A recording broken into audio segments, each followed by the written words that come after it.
बिस्मिल्लाहिर्रहमानिर्रहीम। अस्सलाम वालेकुम। मैं हूं जावेद इकबाल और आप देख रहे हैं प्रोग्राम सच के साथ। सऊदी अरब से ताल्लुकात के हवाले से जो अहम ख़बर थी, जिसमें सऊदी अरब ने पाकिस्तान को $3 अरब देने का वादा किया था, वो अब मामलात तय पा गए हैं। कानूनी तौर पर तमाम जो मामलात थे वो हो गए हैं। वफाकी काबीना ने भी उसकी मंजूरी दी है और हुकूमत कहती है कि वो इसी हफ्ते मुंतकिल हो जाएंगे। इसके साथ साथ ज़ाहिर है सऊदी अरब से $1.2 अरब के का तेल जो मौखर अदायगियों की बुनियाद पर पाकिस्तान को मिलना है, वो मामला भी हल हो चुका है और हुकूमत कहती है कि तकरीबन इन दिनों में तकरीबन $7 अरब जो है वो पाकिस्तान के ख़जाने में आ जाएंगे, जिसमें सुकूक बॉन्ड से भी $1 अरब मिलने का इम्कान है और इसके साथ साथ इस्लामी तरक्याती बैंक से $800 मिलियन तेल की सहूलत भी इसके साथ साथ मिलने का इम्कान है। ये वो अहम मामलात हैं जिन पे पाकिस्तान की मईशत की आजकल बात हो रही है। IMF के साथ जो पाकिस्तान के मुज़ाकरात थे, जो मामलात थे, वो भी तकरीबन तय हो चुके हैं। $1 अरब वहाँ से भी मिलेंगे। लेकिन अब सवाल ये पैदा होता है कि ये जो सब कुछ हो रहा है पाकिस्तान की मईशत में, इसके जो पाकिस्तानी मईशत है उस पर असरात क्या होंगे, इसके नताइज क्या निकल सकते हैं। और आम आदमी जो इन तमाम मामलात को देखता है और वो ये गिला करता है कि महंगाई बढ़ रही है, अगरचे कि महंगाई एक ग्लोबल फिनोमेना है, पूरी दुनिया में ये सिलसिला जारी है।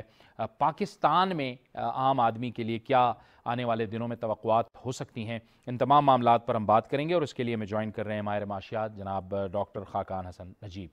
बहुत शुक्रिया डॉक्टर साहब, आपने हमें ज्वाइन किया। डॉक्टर साहब, आप सबसे पहले तो ये फरमाइएगा, ये जो कहा गया है कि तकरीबन $7 अरब आ जाएगा, आपके ख्याल में क्या इनसे दरामदी अखराजात का जो मौजूदा दबाव है उसमें किसी हद तक कमी आने का इम्कान है?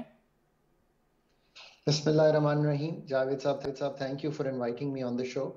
देखिए, इस वक्त जब कोविड के बाद सारी दुनिया की मईशत खुली और पाकिस्तान की भी मईशत में एक बॉयंसी सी आई, तो पिछले 4 माह के जो नताइज हमारे सामने हैं इस फिस्कल ईयर के, यानी कि जुलाई से अक्टूबर तक, तो आपने देखा कि करंट अकाउंट का खसारा जो है वो तकरीबन $6 अरब के करीब चला गया है। $5.8 बिलियन टू बी एग्जैक्ट, यानी कि $1.25 बिलियन पर मंथ की रेट से बढ़ा। इसी तरह हमारा जो ट्रेड डेफिसिट है वो भी $15 अरब के करीब चला गया। हमारी इंपोर्ट्स जो हैं वो उसमें तकरीबन हमने ये देखा कि 60% से ज़्यादा का इजाफा हुआ। एक्सपोर्ट्स भी बढ़ी, जो कि एक खुशाइन बात है, पर वो इजाफा 32% था। इन सब को सहारा जो दे रही है चीज़, वो ऑफ कोर्स हमारी रेमिटेंसेज हैं, जिनमें 10% का बढ़ना हमें दिखाई दिया। बट इन सब से जो ट्रेड डेफिसिट बढ़ा है, जो करंट अकाउंट डेफिसिट बढ़ा है, रूपी पे भी प्रेशर आया। कुछ वजूहात जो हैं वो ये भी हैं कि ऑब्वियसली तेल की कीमत कुछ एडजस्ट हुई है पिछले एक दिन के अंदर अंदर, बट वो $80-85 तक चली गई थी। दूसरी ये हुई कि कुछ ऐसी चीज़ें जो कि हम पहले लोकली प्रोड्यूस कर लेते थे, जैसे शुगर, जैसे वीट, ये हमें इंपोर्ट करना पड़ी। और सबसे बढ़ के हमें कॉटन इंपोर्ट करना पड़ रही है। दो कॉटन कुछ बेहतर है इस साल, बट फिर भी हमें एक लार्ज चंक ऑफ कॉटन जो है, आप ये अंदाज़ा लगाइए कि 8-8.5 मिलियन बेल्स अगर कॉटन हम प्रोड्यूस करते हैं तो हमें 13 से 14 मिलियन बेल्स की ज़रूरत है। तो हमें उसका जो डिफरेंस है उसको इम्पोर्ट करना पड़ रहा है। सो अगर इन सब चीज़ों को देखें, और इससे आपने रूपी पे प्रेशर भी देखा, और इसमें निहायत अहम ये बात है कि हम in the short run IMF में जो अपनी बहाली का अमल है उसको कंप्लीट करें। उम्मीद है कि जो चीज़ें अब रह गई हैं एज प्रायर एक्शंस, जिसमें 2-3 अहम चीज़ें हैं, वो अगर कंप्लीट हो जाती हैं तो हम उसमें चले जाएंगे। इसके साथ साथ अगर $3 अरब हमारे सपोर्ट में आ जाते हैं स्टेट बैंक के पास अगले हफ्ते, तो स्टेट जो हमारे ज़खायर जो कि $23 अरब से कम हो गए हैं, वो वापस $26 अरब की तरफ चले जाएंगे। ऑयल जो है, आप अंदाज़ा लगाइए कि तकरीबन हम $12 अरब का हर साल इंपोर्ट करते हैं। तो अगर हम उसमें से बिलियन के करीब हमें एक डिफर्ड ऑयल फैसिलिटी मिल जाएगी, तो तकरीबन 10% की वहाँ पे भी इंपोर्ट्स में हमें बेहतरी दिखाई देगी, कि हमें फौरी तौर पे पेमेंट नहीं करनी पड़ेगी। सो इन सब चीज़ों से जो short term recalibration of the economy है वो हो जाएगी। इसके साथ साथ कुछ और मेजर्स भी आपको दिखाई दे रहे हैं। मॉनेटरी टाइटनिंग हुई है। इसके साथ साथ स्टेट बैंक ने CRR जो रिजर्व रिक्वायरमेंट है बैंकों की, वो बढ़ाई है, जिससे मनी सर्कुलेशन कुछ कम होगी। ये सारी अभी आप एक रिकैलिब्रेशन देख रहे हैं, ताकि इकोनॉमी जो कि लग रहा था कि शायद 5-6% पे बढ़ रही है, उसको दोबारा 4-4.5% पे लाया जाए। क्योंकि ये हमने इट्स अनफॉर्चुनेट कि इतनी सी इकोनॉमी का जो रिवाइवल है वो हमारे जो मैक्रो प्रूडेंशियल इश्यूज हैं उनको खड़ा कर रहा है। और इसलिए हमें ये शॉर्ट टर्म में तो ज़रूर थोड़ी सी हमें रिलीफ मिलेगी या हमें टाइम पीरियड मिलेगा, और वो टाइम इसीलिए मिलेगा कि जो मैं बारहा कहता हूँ कि हमें अपने फंडामेंटल्स मसाइल जो हैं उनको ठीक करना है। ये आपने रिकैलिब्रेशन की बात की, लेकिन ये फंडामेंटल मसाइल की भी आप बात कर रहे हैं, इनका एक और ताल्लुक जो है वो माशी इस्लाहात से है, जो हमें बहुत से करने थे। लेकिन जाहिर है डॉक्टर साहब, हम कोरोना की वजह से बहुत से इक़दामात नहीं ले सके, क्योंकि उस वक्त डाउन साइजिंग करना या राइट साइजिंग करना मुमकिन नहीं था। आपके ख्याल में क्या वो ऐसी इस्लाहात हो सकती हैं जो हमें अब करनी है हर सूरत में, क्योंकि बहुत से इदारे हैं जो कि सफ़ेद हाथी हैं, जिनकी निजकारी भी बहुत ज़रूरी है? जावेद, आपने आई थिंक बहुत ही कलीदी बात की है, आपने बहुत अहम बात की है। मतलब ओवरऑल हमारे पास तकरीबन 200 से ज़्यादा अदारे हैं जो कलीदी हैं, वो तकरीबन 85 हैं। इसमें energy sector, aviation sector, Railways, हमारे जो जनरेशन कंपनीज़ हैं, हमारी जो ऑयल एंड गैस कंपनीज़ हैं, हमारी जो टेलीफोन की कंपनी है, हमारी इंश्योरेंस कंपनीज़ हैं, हमारे कुछ bank, SME bank, women bank, ये सारे अदारे हैं। और इनका जो बोझ है वो सिर्फ इस तरह से नहीं है कि जो ये खसारा कर रहे हैं, पर इनका ये भी बोझ समझा जाए कि ये जो स्पेस ले रहे हैं कि हम प्राइवेट सेक्टर एफिशिएंटली काम कर सके, कि वो डिस्को को बेहतर चला सके, वो अपनी एफिशिएंसी ला सके, कंपेटिटिव मार्केट क्रिएट हो पाकिस्तान में एनर्जी की, वो उस चीज को भी रोक रहे हैं। और तीसरा ऑफ कोर्स एक जो बहुत मैं अहम बात हमेशा किया करता हूँ वो ये है कि हुकूमत का जो वक्त पॉलिसी साजी में सर्फ होना था वो ऑपरेशंस में खर्च हो जाता है। इसलिए लोग कहते हैं कि क्यों नहीं पाकिस्तान की इकोनॉमिक गवर्नेंस जो है और स्ट्रेंथन होती। आई थिंक उसकी एक कलीदी वजह यह है कि आप ऑपरेशंस में अगर अपना सारा वक्त लगा देंगे तो आपको पॉलिसी साजी या आपको रेगुलेटरी वर्क, आपको जो लेजिस्लेटिव वर्क है उसका मौका कम मिलेगा। तो ये तो बिल्कुल अब जरूरी हो गया है, और डाइवेस्टमेंट के बहुत से आपको नताइज मिल सकते हैं। ना सिर्फ आपको शॉर्ट टर्म में आपको डॉलर टर्म्स में पैसे मिल सकते हैं, आपकी एफिशिएंसी बेहतर हो सकती है, आपकी जो बढ़ती हुई कीमतें हैं, और इसकी बेहतरीन मिसाल वही है कि आप टेलीफोन की कीमत पे तो झगड़ा नहीं करते, बिकॉज आपके पास बहुत से ऐसे प्राइवेट सेक्टर के अदारे मौजूद हैं जिनके पास जाके आप अपनी टेलीफोनी, अपना इंटरनेट, अपने होम टेलीफोन, मोबाइल सब कर सकते हैं। सो हमें ज़रूर इस तरफ जाना चाहिए आई थिंक। और इसमें बहुत डिले हो गया है, और डिले सिर्फ ये 3 साढ़े 3 साल का नहीं है, हमने बहुत अरसे से एज अ कॉम ये डिसाइड नहीं किया कि हमने ये काम करना है, और हमें ज़रूर करना चाहिए।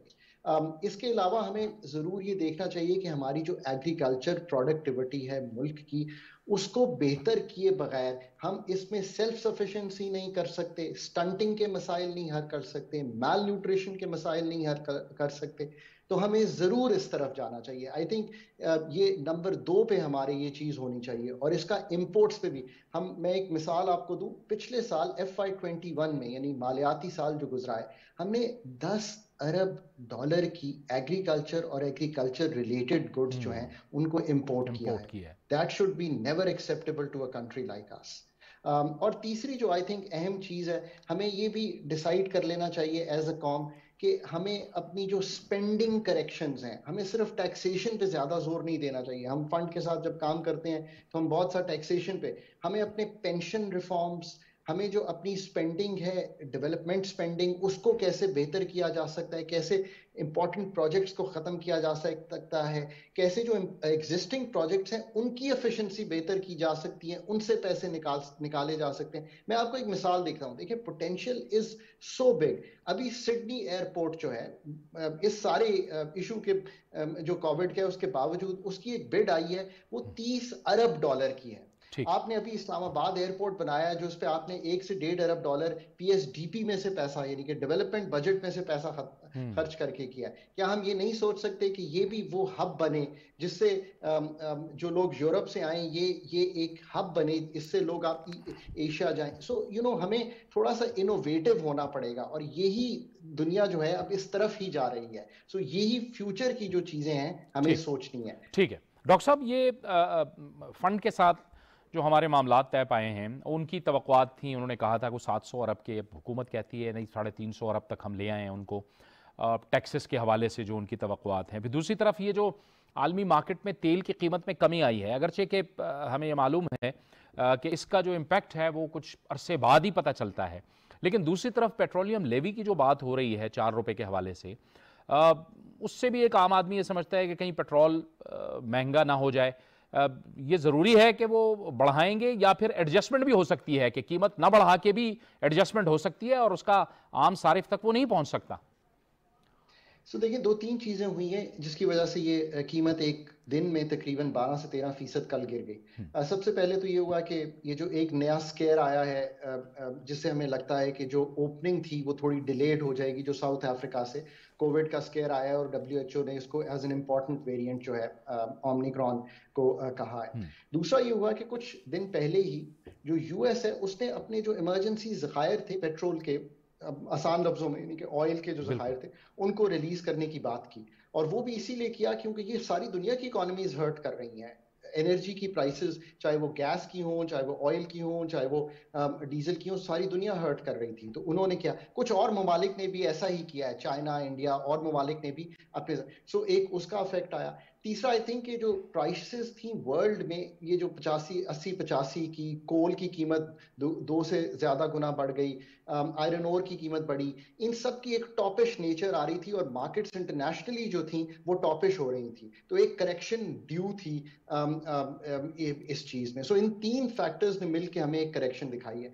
देखिए, इसका एक बहुत अभी कहना तो बहुत अर्ली है, ये सिर्फ कल की मूवमेंट है जिसमें एक बहुत सा स्केयर आया और मार्केट्स ने एक रिएक्ट किया है। सो लेट्स होप कि ये जो ट्रेंड है ये अब 60-65-70 अरब $60-65 या $70 पर बैरल के इर्द गिर्द अगर रहा तो हमें कुछ रूम मिल जाएगा, बोथ कि हमने जो 4 रुपए वो करने हैं, पर बात एक्चुअली 4 रुपए लेवी पे खत्म नहीं होती। एक 17% सेल्स टैक्स भी है जिसको इस वक्त जीरो किया गया है ताकि कीमत जो है ये पेट्रोल की या डीजल की उतनी ना बढ़े मुल्क में। सो वो भी बढ़ना है। सो आई थिंक एट बेस्ट हम ये अगर उम्मीद रखें कि यहाँ से बढ़ेगा नहीं अगले चंद हफ्तों में, अगले चंद माह में पेट्रोल और डीजल, और उसी में 4 रुपए की जो लेवी है हर माह वो बढ़नी है, यानी कि 4, 8, 12 और ये 30 रुपए तक जानी है, बिकॉज हमें तकरीबन 250 अरब कलेक्ट करना है जो फंड के साथ बात हुई है, IMF के साथ बात हुई है। सो अगर लोगों को यहीं पे रुक जाए और अगर पेट्रोल और ऑयल की कीमत दुनिया भर में और गिरती है और रूम क्रिएट होता है, सो कुछ पैसे अगर पास ऑन भी हो जाएं तो ये खुशाइन इसलिए होगा कि इससे इन्फ्लेशन पे, बिकॉज इन्फ्लेशन जो है वो बहुत बड़ा असर एनर्जी प्राइसेस का आता है, इससे इलेक्ट्रिसिटी की कीमत भी बेहतर हो सकती है। ठीक है, so yes, we hope for that। बहुत बहुत शुक्रिया डॉक्टर खाकान हसन नजीब, माहिर माशियात, हमसे गुफ्तगू कर रहे थे और उनका ये कहना था कि अगर आने वाले दिनों में तेल की कीमत कम होती है तो फिर एक रूम या स्पेस क्रिएट हो सकता है जिसका असर पासान हो सकता है आवाम तक।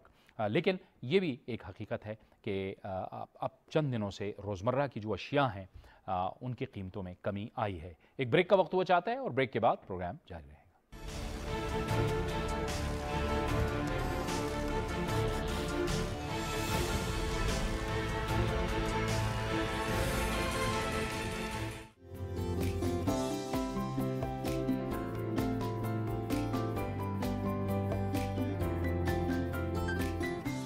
आज हम आपको लेकर आए हैं पाकिस्तान स्वीट होम। आपको हम फरिश्तों और परियों की दुनिया में खुश आमदीद कहते हैं। शुक्रिया। शुमाली वज़ीरिस्तान में तकरीबन वहाँ पे 150 मेरे बेटे वहाँ पे मौजूद हैं। क्या बनोगे बड़े होके? इंजीनियर। इंजीनियर बनना है, वेरी गुड। देखिए बलूचिस्तान से। बाग़बान चमन तू सलामत रहे। उस्ताद मोहतरम में अब्दुल साहब मुझे 1000 रुपये का नोट दिया था और मुझे कहने लगे कि आपने इसको 1 अरब रुपया समझ के रखना है। इमरान खान साहब भी यहाँ पे तशरीफ लाते रहते हैं। लोग दूर दूर से देख रहे हैं, वो क्लैशनकोफ लहराता फिर रहा, आप जाके सीधा उसे जफ्फी डाल लेते हैं। वो भी एक मौजज़ा था, वो मेरा एक टेस्ट था।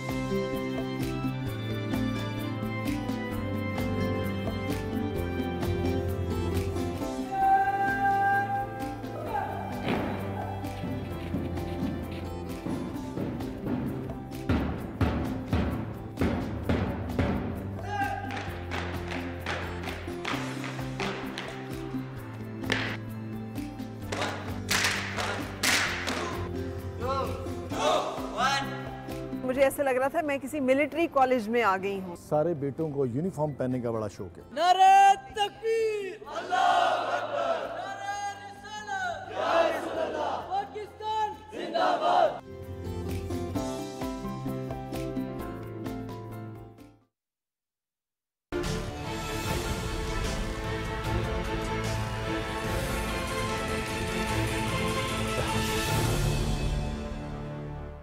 प्रोग्राम में नाजरीन एक बार फिर आपको खुशामदीद कहते हैं और प्रोग्राम के इस मरहले में हम बात करेंगे अफ़गानिस्तान की ताज़ा तरीन सूरत हाल की। अफ़गान वज़ीर सेहत ने कुछ रोज़ कबल पाकिस्तान का दौरा किया और ये एक इंतहाई अहम दौरा था। इस दौरे में पाकिस्तानी हुक्काम से उन्होंने मुलाकात की और इसके साथ साथ इस वक्त अफ़गानिस्तान में जो तिबी सहूलियात के फ़ुक़दान की सूरत हाल है उस हवाले से पाकिस्तान से तफसीली बातचीत की। अफ़गान वज़ीर सेहत ने पाकिस्तान से अफ़गानिस्तान में जो तिब्बी सहूलियात हैं उसमें मुआवनत की अपील की और इसके साथ साथ बॉर्डर के हवाले से भी तफसील से बात हुई। पाकिस्तानी हेल्थ हुक्काम ने यह फ़ैसला किया है कि अफ़गान बॉर्डर पर डॉक्टर्स मौजूद रहेंगे जो अफ़गान मरीज़ों की सेहत और उनके इलाज के हवाले से अपनी मदद उनको देते रहेंगे। लेकिन इसके साथ साथ इस वक्त ज़ाहिर है कि शदीद मौसमी असरात हैं अफ़गानिस्तान के अंदर और वहाँ पे सेहत के बहुत मसाइल हैं। वहाँ पर जो लाइफ सेविंग ड्रग्स हैं, ज़िंदगी बचाने वाली अद्वियात हैं, उसकी शदीद ज़रूरत है। उस हवाले से भी पाकिस्तान से बातचीत की गई जिस पर पाकिस्तान की जो अद्वियात साज कंपनियाँ हैं उन्होंने अफ़गान वज़ीर सेहत को यकीन दिलाया कि पाकिस्तान अफ़गानिस्तान में लाइफ सेविंग ड्रग्स मुहैया करेगा। लेकिन इसके साथ साथ यकीनी तौर पर अफ़गानिस्तान के लिए बड़े चैलेंजेस मौजूद हैं माशी तौर पर और इसी सिलसिले में इस वक्त अफ़गान वफ़द कतर में मौजूद है, दोहा में मौजूद है, क्योंकि आने वाले हफ्ते में उनके अमेरिका से दोबारा से मुज़ाकरात शुरू होने वाले हैं। कतर हुक्काम से भी अफ़गान वफ़द की मुलाकात हुई है जिसमें इंसानी बुनियादों पर इमदाद के हवाले से तफसीली बातचीत हुई है, इंसदाद दहशतगर्दी के हवाले से भी तफसीली बातचीत हुई है। लेकिन यकीनी तौर पर बहुत से अहम चैलेंजेस हैं। अमेरिका और मगरिब की अब क्या तवक्कुआत हैं, क्योंकि ख़वातीन की तालीम के हवाले से, लड़कियों की तालीम के हवाले से अमेरिका और मगरिब का बहुत ज़्यादा ज़ोर है। अफ़गान हुकाम बार बार ये यकीन दिला रहे हैं कि इस हवाले से बहुत से इक़दामात किए जाएंगे। ज़बीहुल्लाह मुजाहिद जो अफ़गान हुकूमत के तर्जुमान हैं उन्होंने हाल ही में ये कहा है कि बच्चियों की और ख़वातीन की तालीम के हवाले से आने वाले साल में बहुत से इक़दामात किए जाएंगे और ख़वातीन को रोज़गार के मौक़े भी दिए जाएंगे। क्या सूरत हाल है इस वक्त अफ़गानिस्तान में, इन मामलात पर बात करने के लिए हमें ज्वाइन कर रहे हैं अफ़गान उमूर के माहिर और सीनियर सहाफ़ी, सीनियर तज़ियाकार जनाब ताहिर ख़ान। बहुत शुक्रिया ताहिर ख़ान साहब। अफ़गान वज़ीर सेहत पाकिस्तान आए, पाकिस्तान में उन्होंने बातचीत की, फिर उसके बाद वो कतर चले गए। क्या इत्तलात हैं ताहिर ख़ान साहब के जो सेहत के हवाले से है और जो दीगर चैलेंजेस हैं इस वक्त अफ़गानिस्तान में, किस तरह हुकूमत उनको टैकल कर रही है? बहुत शुक्रिया आपका। मेरे ख्याल में अफ़गान हुकूमत के लिए जो चैलेंजेस है आपने जिक्र भी किया, उसमें सेहत का बहुत बड़ा चैलेंज है। और आप देखें कि एक पाकिस्तानी 14 डॉक्टरों का जो आंखों के माहिरीन थे उसमें अभी पाकिस्तान वो वापस आया है। तकरीबन वो कोई 5 दिन बल्कि 6 दिन वहाँ काबुल में थे, खौस में भी थे और काबुल में भी थे, और वहाँ पर उन्होंने सैकड़ों वहाँ लोगों की, तो ये एक सेहत का वहाँ पर मसला है। वहाँ पर वैसे भी पहले भी आपको याद होगा कि जब ये वाली हालत नहीं, तालिबान से पहले भी सेहत के पाकिस्तानी जो अस्पताल होते थे, प्राइवेट भी सरकारी भी, इस्लामाबाद, फिर शौकत खानम लाहौर, फिर पेशावर का शौकत खानम, फिर आम हमारे, तो ये अफगानों से भरे होते थे क्योंकि वहाँ पर निज़ाम नहीं था। तो उस वक्त भी निज़ाम उतना नहीं था जबकि बिलियंस ऑफ डॉलर गैर मुल्कियों में खर्च किए, लेकिन मेरे ख्याल में शायद तवज्जो सेहत की तरफ तो अभी मुश्किल में है अफगानिस्तान। और पाकिस्तान ने जो 5 अरब रुपए का जो ऐलान किया है, ये पाकिस्तान हुकूमत का जो फैसला है कि उसमें दवाइयाँ भी और उसमें जो आलात है वो भी अफगानिस्तान को मेडिकल जो आलात है वो देंगे। तो ये जो अफगान का आपने जिक्र किया वजीर सेहत का जो कलंदर जो इबाद है, इनका दौरा इसलिए अहम था कि इन्हीं मामलात पे कि पाकिस्तान उनको किस तरह सेहत के शोबे में वहाँ पर वो कर। बल्कि दिलचस्प बात यह है कि जो अफगानिस्तान के वजीर सेहत है वो यहाँ पर उसने आला तालीम जो है पिम्स में हासिल की है, इस्लामाबाद का जो अस्पताल है, तो वहाँ डॉक्टरों से भी मिले हैं। और पाकिस्तान की हुकूमत के अलावा पाकिस्तानी डॉक्टर, जिस तरह मैंने जिक्र भी किया, वो भी गए हैं और भी लोग चाह रहे हैं कि पास, तो सेहत का वहां पर बड़ा मसला है। और फिर जब सर्दी का हर एक बात कर रहे हैं कि सर्दी में मुश्किलात होंगे, तो मेरे ख्याल में वहां पर अभी इस वक्त जरूरत है वहां पर दवाइयों की, वहां पर मेडिकल आलात की। और ये जो पाकिस्तान का और अच्छा फैसला है कि जो कोरोना एंटी कोरोना जो वो है ये जो वैक्सीन है, वज़ीर आज़म ने जो ऐलान किया था काबीना के बाद कि तमाम वहां पर वो मुफ्त दिया जाएगा, यहाँ पर जो अफगान आएंगे उनको भी देंगे। तो बहरहाल मेरे ख्याल में इस वक्त पाकिस्तान से उनकी तवक्कुआत भी है, इसलिए ये वाहिद मुल्क है पाकिस्तान जहां पर वजीर खारिजा तो अफगानिस्तान के गए हैं कई ममालिक में, लेकिन वजीर सेहत पहला मुल्क है पाकिस्तान के वो यहाँ पे आए हैं, क्योंकि पाकिस्तान ने तस्लीम तो किसी ने नहीं किया अभी, लेकिन मेरे ख्याल में जिस तरह के वहां तवक्कुआत भी पाकिस्तान से है, और पाकिस्तान में भी एक न सिर्फ हुकूमत का बल्कि पाकिस्तानी अवाम का भी अफगानिस्तान से एक लगाव है, और उसमें कोई शक नहीं है। तो मेरे ख्याल में ये दौर अहम था, और वो मेरे ख्याल में अफगान पाकिस्तान से मुतमईन वापस गए होंगे। ठीक है। अच्छा ताहिर खान साहब, अब जो एक और अहम मामला है वो है अफगानिस्तान की जो इस वक्त माशी हालत है। उस हवाले आपको पता है कि 9.5-10 अरब डॉलर उनके फ्रीज़ किए हुए हैं अमेरिका ने, लेकिन इसके साथ साथ जो इंसानी हमदर्दी की बुनियाद पर इमदाद है उसके ऐलानात तो हो रहे हैं। वो तो चलें एक बैनुल-अक़वामी मामला है, उस पर तो अपील भी की जाएगी, मुख्तलिफ ममालिक रिस्पॉन्ड भी करेंगे, लेकिन जो असल मामला है वो उनके मुंजमद असासों का है। आपके ख्याल में जब तक वो असासे अनफ्रीज नहीं होंगे तो अफगानिस्तान की जो इस वक्त माशी हालत है, वहाँ से क्या खबरें आ रही हैं, उनके बैंक्स की क्या सूरत हाल है, इस वक्त तनख्वाहों की क्या सूरत हाल है? चलो अगर बैंक से शुरू करते हैं तो दो मरतबा मैं अफगानिस्तान गया 15 अगस्त के बाद जी, और पहले शुरू में तो बैंक्स बंद थे, लेकिन जब बैंक्स बाद में खुल भी गए तो बहुत बड़ा मतलब बहुत ज्यादा लोग होते थे। मैं जिस होटल में ठहरता था उसके सामने साथ भी एक बैंक था, हर वक्त वहां पर खवातीन मर्द बैंक, क्योंकि अफगानिस्तान में पैसा नहीं था, और तालिबान के आने के फौरन बाद अमेरिका ने ऐलान कर दिया कि उनका पैसा मुंजमद कर दिया, जिस तरह आपने जिक्र किया 9.6 अरब, और अफगान हुकूमत मौजूदा तो 10 अरब का कह रही है। और बदकिस्मती से इसमें 3 अरब डॉलर जो है वो ताजिरों के हैं, ताजिरों का पैसा था। ये मैंने खुद काबुल में ताजिरों से सुना। ताजिरों के पास अगर पैसा ना हो तो वो इम्पोर्ट कैसे करेंगे, दरामदात कैसे करेंगे? एक तो ये वाला इशू। तो बैंकों की हालत बिल्कुल पतली है, और बैंकों के ये सिर्फ इमदाद की बंदिश नहीं है कि सिर्फ उनकी माफ कीजिएगा उनके असासे की वो मुंजमद करना नहीं है, बल्कि बैंकिंग निज़ाम पे अमेरिका ने और उनके इत्तेहादियों ने पाबंदी लगाई है। अफगानिस्तान का जो बैंक है, प्राइवेट है या गवर्नमेंट के जो मिली बैंक है, उनके साथ दुनिया का कोई मुल्क इस वक्त वो नहीं कर रहा।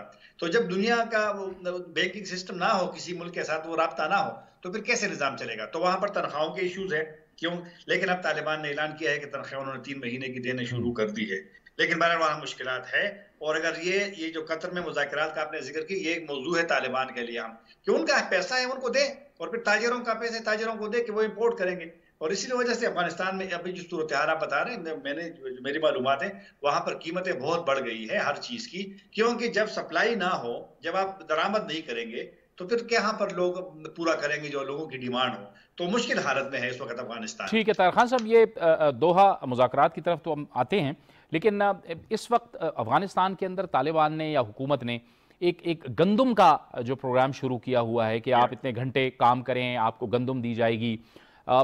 ये किस हद तक आप समझते हैं कि कितनी ज़रूरत पूरी कर सकती है? क्या ये हेल्पफुल हो सकती है और किस हद तक हेल्पफुल हो सकती है?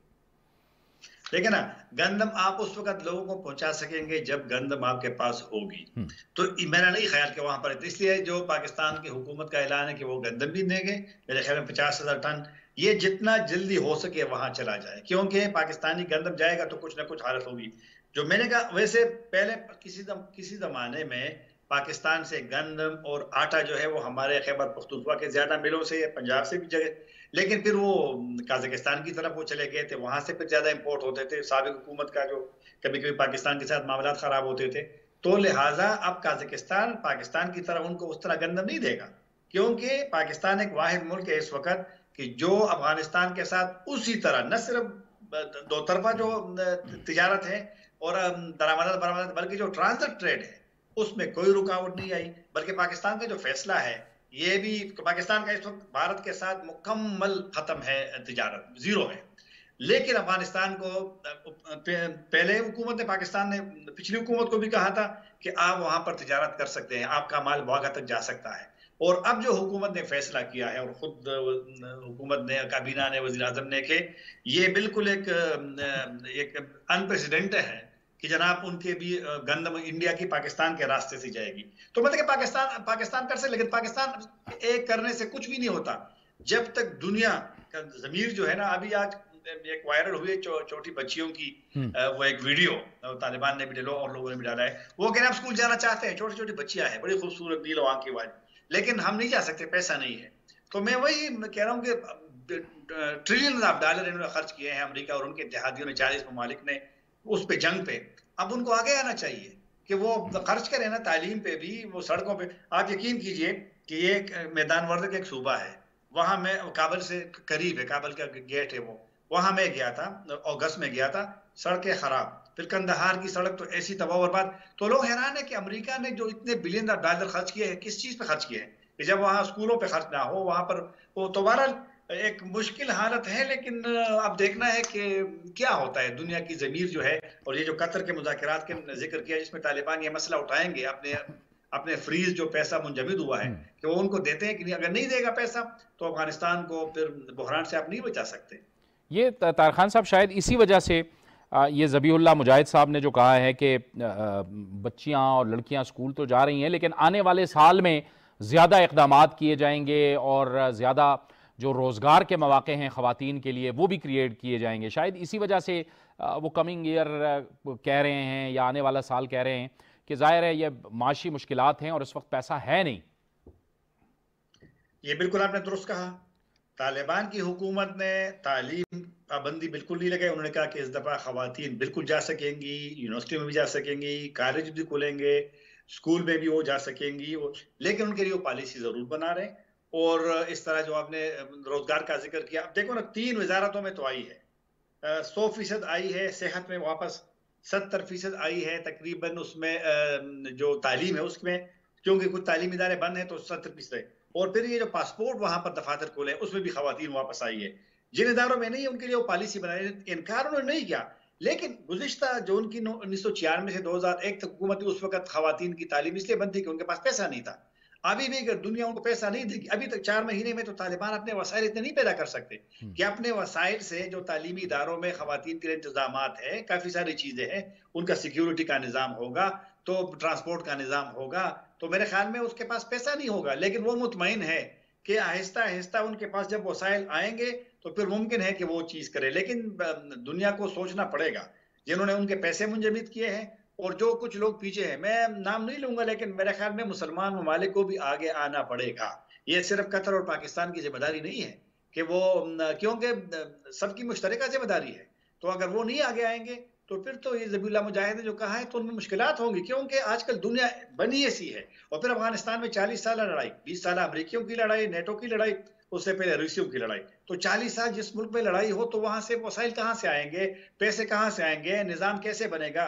4 महीने में तालिबान से ये तवक्को करना कि वो सब कुछ कर लेंगे, ये भी मेरे ख्याल में कोई मंतक की बात नहीं होगी।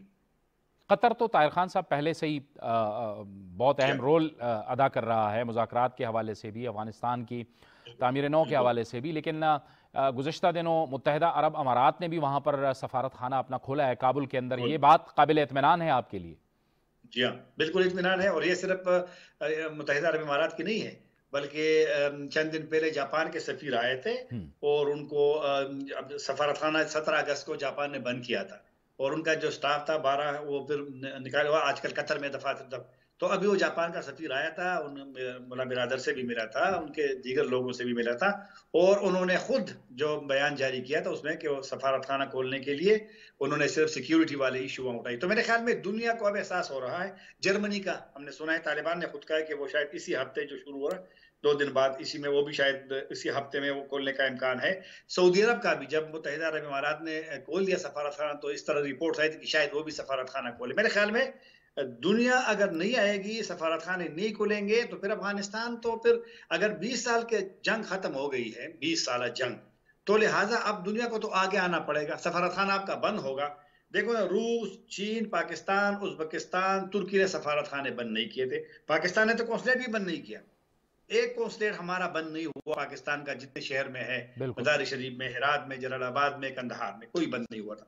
बावजूद इतनी शदीद जंग की, आखिर में जब जंग भी हुई और वो बहुत बिल्कुल वो एक गैर यकीनी की सूरत हाल थी, तो भारत ने बंद कर दिया था, सफारत खाना भी बंद कर दिया था और अपने कौंसल खाने भी बंद किए थे। तो भारत तो कहता है कि मैं पाकिस्तान का बहुत, अब अफगानिस्तान का मैं तो बहुत करीब, तो मतलब है कि आगे नहीं आएंगे लोग, तो फिर अफगानिस्तान के लोग, ये सिर्फ तालिबान को सजा नहीं होगी, आप तालिबान को, ये तो फिर अफगानों को आपने बराह रास्त सजा देनी है। ये अफगान अवाम के लिए नुकसानदेह। ठीक है, तारिक खान साहब आप हमारे साथ मौजूद रहिए। हमें इस गुफ्तगू में इस वक्त ज्वाइन कर रहे हैं दिफाई तज्जियाकार जनाब major general retired Ijaz Awan. General साहब आपको बहुत खुश आमदेद कहते हैं। जनरल साहब, जाहिर है कि इस वक्त अहम मामला अफगानिस्तान का है। अफगानिस्तान का एक वफ्द दोहा में मौजूद है अमेरिका से मुज़ाकरात के लिए, लेकिन दूसरी तरफ अफगानिस्तान के जो अपने चैलेंजेस हैं, ज़ाहिर है सेहत के मसाइल के हवाले से अफ़गान वज़ीर सेहत आए, पाकिस्तानी हुकाम से मुलाकातें की, माशी तौर पे ज़ाहिर है बहुत से चैलेंजेस का सामना है उन्हें। आपको क्या लगता है कि अभी तक उनके जो जो जो अपने पैसे थे वो भी अनफ्रीज़ नहीं किए अमेरिका ने? अब अमेरिका और आलमी बरादरी की अब क्या जिम्मेदारी बनती है? अब तो इतना वक्त हो गया है। जी थैंक यू वेरी मच। देखिए, ये जो सिचुएशन अंडरस्टैंड करने की ज़रूरत है वो ये है कि 20 बरस की जंग के बाद जब काइनेटिक ऑप्शन या मिलिट्री ऑप्शन इस्तेमाल किया गया, पूरी वर्ल्ड की मोस्ट सोफिस्टिकेटेड आर्मीज की तरफ से जो कोalition यहाँ आई, 20 बरस के बाद वो अपने डिजायर्ड ऑब्जेक्टिव्स हासिल नहीं कर सके।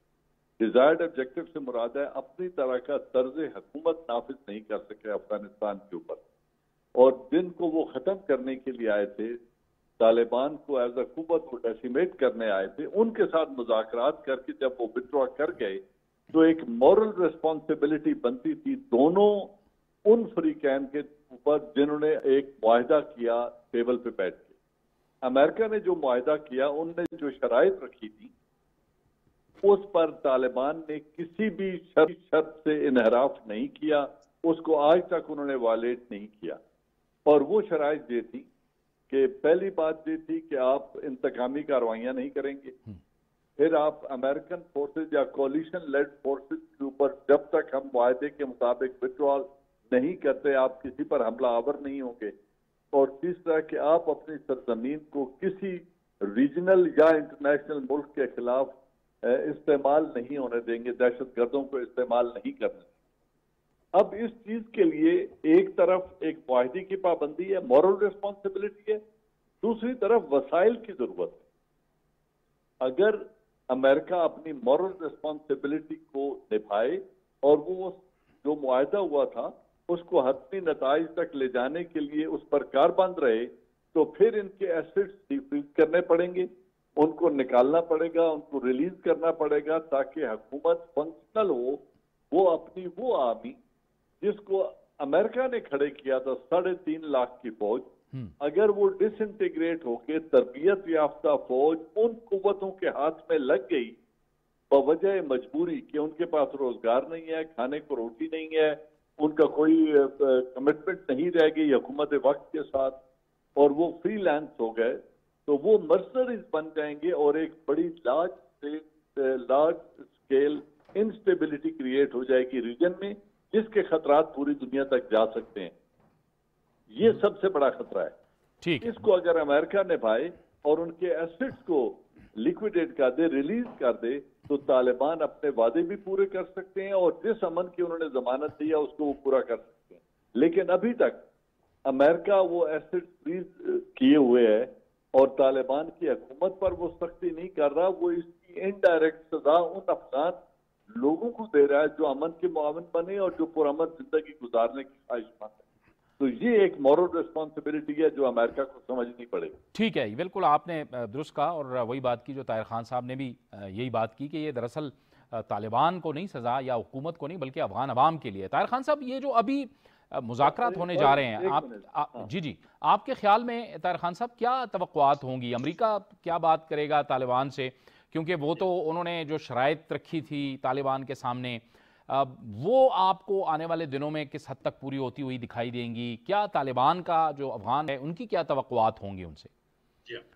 ये बड़ा अच्छा सवाल है। मेरे ख्याल में दोनों के तवक्कुआत भी है, दोनों के तशवीश भी है, दोनों के, और दोनों की ख्वाहिशात भी होंगे। अमेरिका के लिए इस वक्त जो अहम है वो बार बार जो टेररिज्म की बात करता है कि वहाँ दाइश की, फिर अलकायदा का अमेरिका बार बार कहता रहा है, तो उनके लिए ये भी है। दूसरा उनके लिए इंक्लूसिविटी है कि दीगर लोग भी उसी में उनको जगह मिले हुकूमत में। ये पाकिस्तान का भी मौक़िफ़ है, ये दुनिया का मौक़िफ़ है। और ये फिर तीसरा जो है, जो राइट्स है ख़वातीन की भी आपने थोड़ा जिक्र भी किया, फिर ख़वातीन के जॉब की, उनकी तालीम की, ये चीज़ें अमेरिका के लिए ये अहम है और ये ज़रूर उनसे वो करेंगे। फिर दोहा मुआहिदे में जो जो कुछ वादे हैं उनका नफाज है, क्योंकि अमेरिका तालिबान से गिला शिकवा कर रही है कि वो उन्होंने वादे किए पूरे नहीं किए। फिर तालिबान का एक तो ये वादों वाला कि वो अमेरिका पे इल्ज़ाम लगाते हैं कि उन्होंने वो नहीं करे, जो उनके वादे किए वो नहीं किए। फिर वो तालिबान के लिए रिकग्निशन का बड़ा अहम सा मसला है, और उन्होंने कहा भी है, जो वज़ारत ख़ारिजा का अफ़गानिस्तान का बयान था इन्हीं मुज़ाकरात के साथ, तो उन्होंने ये जो रिकग्निशन का मामला है, तस्लीम करने वाली, इन पे भी बात होगी, अपने जो पैसे मुंजमद हुए उन पे भी बात होगी, फिर तालीम, फिर सेहत, ये इन पे भी बात तालिबान करेंगे। और उनका भी दोहा मुआहिदे के हवाले से तहफ़्फ़ुज़ात अमेरिका के रोल के हवाले से है, तो भी। लेकिन मेरी नज़र में ये अहम इसलिए है मुज़ाकरात, अक्टूबर में भी इसे एक दौर हुआ था, और अभी ये नवंबर में हो रहा है, और तफसीली 3 दिन की ये बातचीत होगी। तो मेरे ख्याल में दोनों को ये एहसास है कि एक दूसरे के साथ मिल बैठना चाहिए, अपनी तशवीश, अगर मुज़ाकरात ना करते तो फिर तो मजीद मुश्किलात होती। और मेरे ख्याल में तालिबान अमेरिका को अहमियत भी दे रहे ताल्लुकात के हवाले से कि उनके साथ उनके ताल्लुकात बने, क्योंकि अमेरिका के साथ ताल्लुकात का मतलब वेस्ट के साथ, मगरब के साथ। और मेरे ख्याल में ये अफगानिस्तान की ज़रूरत है, ये तालिबान की ज़रूरत है।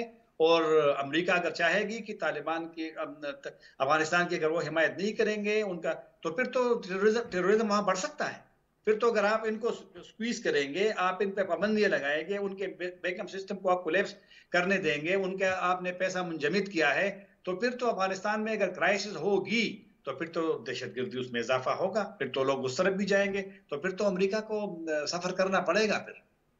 ठीक है जनरल साहब, ये रिकग्निशन की अगर हम बात करें तो अमेरिका और यूरोप तो जाहिर है इस हवाले से बहुत स्लो है, लेकिन दूसरी तरफ जो हम हैं, चीन है, रूस है, ये बहुत केयरफुल हैं इस मामले में। क्या क्या आपको लगता है कि क्या एक हमने जहन में रखा होगा एक खाका रिकग्निशन की तरफ बढ़ने के हवाले से इन तमाम ममालिक ने? देखिए, बात यह है कि तालिबान से जो तवक्कुआत वेस्ट वाबस्ता कर रहा है, जिसकी लीड रोल है अमेरिका का, वो तभी पूरी हो सकती है जब एक लेजिटिमेट गवर्नमेंट होगी अफगानिस्तान में, जिसको दुनिया रिकग्नाइज करेगी, यूनाइटेड नेशन रिकग्नाइज करेगी, और वो स्टेट तब उन वादों पे पूरी उतर सकती है जब उसकी एक रिकग्निशन हो। अब इस रिकग्निशन के लिए तहफ़्फ़ुज़ात जो हैं, वो बड़ी सीधी सी बात है कि रीजनल कंट्रीज अमेरिका और पूरे यूरोप को नाराज करके सोलो फ्लाइट करके इनको अगर रिकग्नाइज करते हैं, तो ये एक ईस्ट एंड वेस्ट का जो तहफ़्फ़ुज़ात हैं उनको और हवा मिलेगी। न तो अमेरिका से ताल्लुकात खराब करना रशिया अफोर्ड कर सकता है, ना हम अफोर्ड कर सकते हैं, ना ईरान, या ईरान का चलो एक स्पेशल केस है, लेकिन बाकी तमाम कंट्रीज पूरे यूरोप के साथ ताल्लुकात को मेंटेन करते हुए आगे बढ़ना चाहेंगे। और वो इसी तहफ़्फ़ुज़ की खातिर वो कोई सोलो फ्लाइट नहीं कर रहे और वो इनिशिएटिव लेकर, क्योंकि आपको याद होगा जब पहली तालिबान गवर्नमेंट आई थी, जिनको सिर्फ 3 ममालिक ने रिकग्नाइज किया था, पाकिस्तान, यूएई और सऊदी अरेबिया ने, तो उसको दुनिया में रिकग्निशन नहीं मिली थी, और उसका फिर अंजाम क्या हुआ।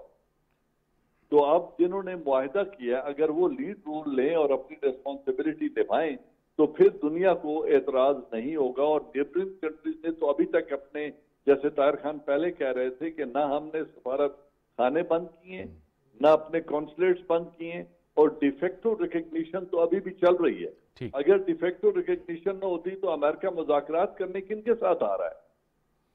तो वो अगर दोहा में इनसे मुज़ाकरात अफगान तालिबान से कर रहे हैं, तो वो अफगान पार्टी इन पावर से मुज़ाकरात करने आ रहे हैं, जिनके साथ वो पहले मुज़ाकरात करके गए थे।